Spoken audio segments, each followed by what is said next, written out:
संत नामदेव जी से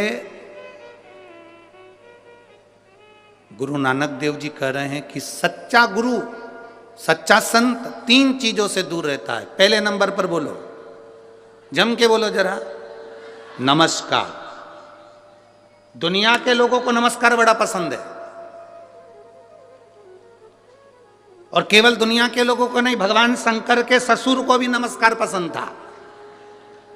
दक्ष प्रजापति को शंकर जी बैठे थे, भोले भाले बैठे थे, सभा लगी थी, दक्ष प्रजापति आए, शंकर जी नहीं देख पाए।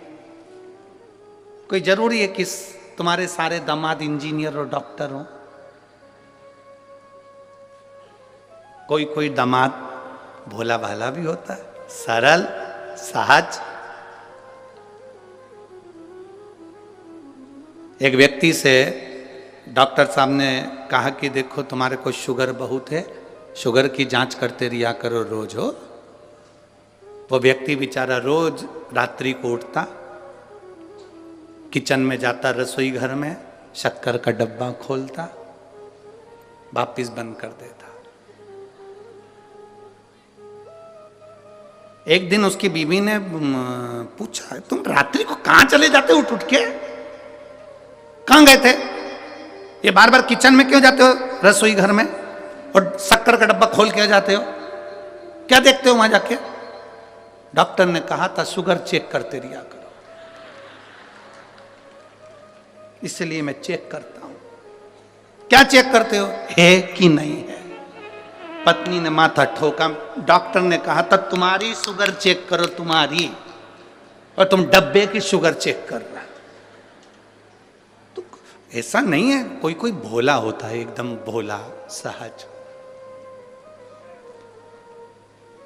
भोला भोला व्यक्ति। एक बहुत भोला व्यक्ति था, अपनी पत्नी के साथ गार्डन में घूम रहा था। गार्डन में घूमते घूमते सामने से कुत्ता आ गया। पति घबरा गया, मेरी पत्नी को काट खाएगा, ये कुत्ता मुझे काट खाए चल जाए पर मेरी पत्नी को नहीं काटने दूंगा।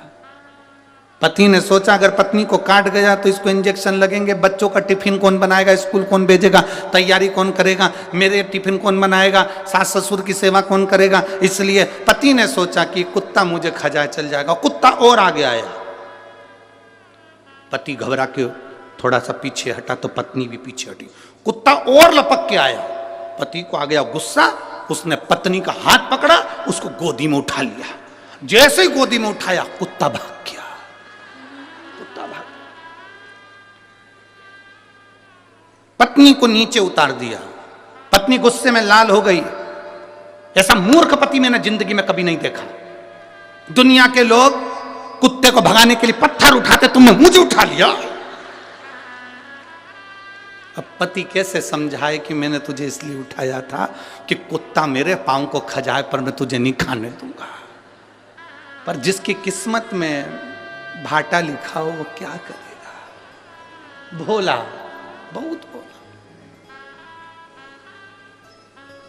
अब कोई जरूरी नहीं कि तुम्हारे सारे दामाद इंजीनियर हैं, डॉक्टर हैं, कलेक्टर हैं तो सभी एक जैसे। ना ना ना, शंकर भगवान अडमस्त होकर बैठे हुए थे। दक्ष प्रजापति आए, सबने उठकर प्रणाम करा।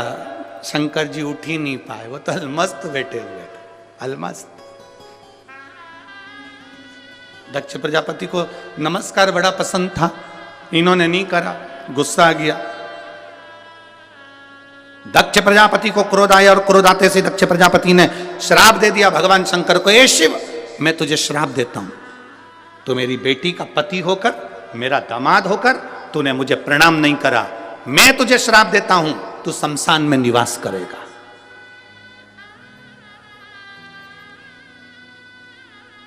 मेरा श्राप है तुझे, तू शमशान में निवास करेगा। शंकर भगवान जैसे ही सुने शमशान में निवास, शिव जी डमरू बजाकर नाचने लगे। भगवान विष्णु पास में बैठे थे, उन्होंने कहा तुम्हें आशीर्वाद नहीं मिला, श्राप मिला। शमशान में रहोगे आज से, तुम्हारे ससुर ने श्राप दिया। शंकर जी बोले मेरे ससुर जैसा दुनिया में कोई ससुर नहीं हो सकता। कितनी लंबी सोचता है, उसको मालूम है दामाद बिल्कुल सीधा साधा है, और कहीं प्लाट देता और मैं मकान बना लेता तो कोई कब्जा कर लेता, शमशान में कौन बनाएगा? इसलिए मेरे ससुर ने मुझे प्लाट भी शमशान में दिया, ऐसी जगह जहां कोई कब्जा नहीं कर सकता। भगवान विष्णु ने माथा ठोका, भोलेनाथ तुम सही में भोलेनाथ हो। श्राप मिलने के बाद भी खुश। किसी किसी को नमस्कार प्रिय है। गुरु नानक देव जी ने नामदेव जी से कहा कि संत के 3 लक्षण हैं और 3 लक्षणों पर जिसका स्मरण करिए। पहला, संत गुरु नमस्कार से दूर होता है, दूर।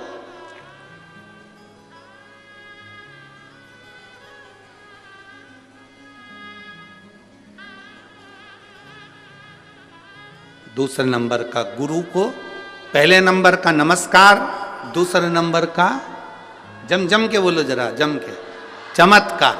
असली गुरु असली संत कोई चमत्कार नहीं करता, उसे चमत्कार से बहुत दूर। और तीसरे नंबर का है असली संत असली गुरु नमस्कार। कौन ने कितना रुपया दिया, कितना गया, कितना आया, उसे कोई मतलब नहीं है। उसको तो बस हरि भगवान का नाम लेना है, भगवत भजन करना है, स्मरण करना है, भगवान की भक्ति करना है, उसे कोई मतलब।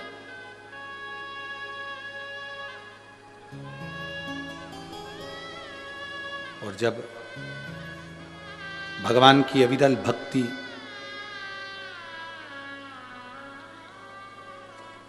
भगवान शिव की अविरल भक्ति एक आनंद के साथ में जो रहती है, वो सुख प्रदान करती है, सुख प्रदान। कहा गुरु नानक देव जी ने संत नामदेव जी से कहा कि असली गुरु की शरणागति जाइए। तो असली गुरु कहाँ मिल सकता है? गुरु नानक देव जी ने ये नहीं कहा कि तुम मेरे पास में रहो। गुरु नानक देव जी ने कह दिया कि तुम शिव के मंदिर में, विश्वा थिएटर जी बैठे हुए हैं, तुम जाओ और उनसे गुरु मंत्र लो।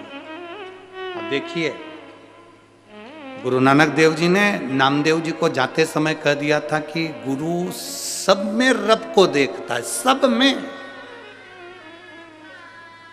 जब नामदेव जी पहुंचे, उन्होंने क्या देखा कि